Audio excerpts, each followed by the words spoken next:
लाली लाली होठवा से चुअता वे लाली लाली लाली होठवा से चुअता वे लाली लाली लाली होठवा से चुअता वे लाली अमर पाली रे मन करे खाली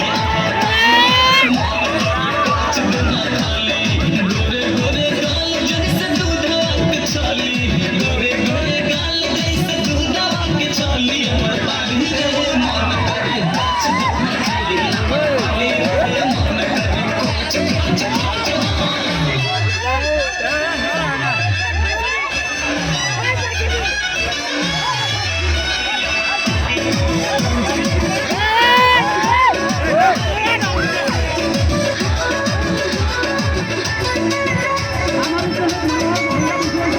खिलौले रानी बोले मम्मी पापा हो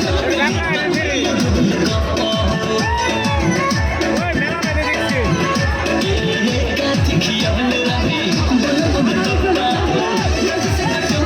पापा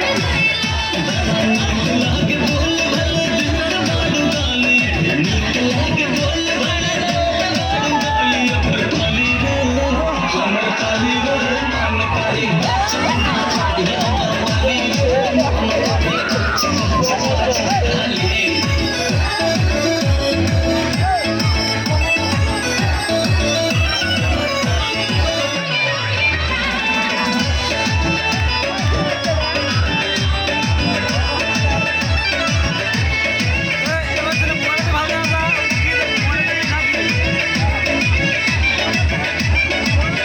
ये त्योहार दुल्हन लगता है जिसकी हो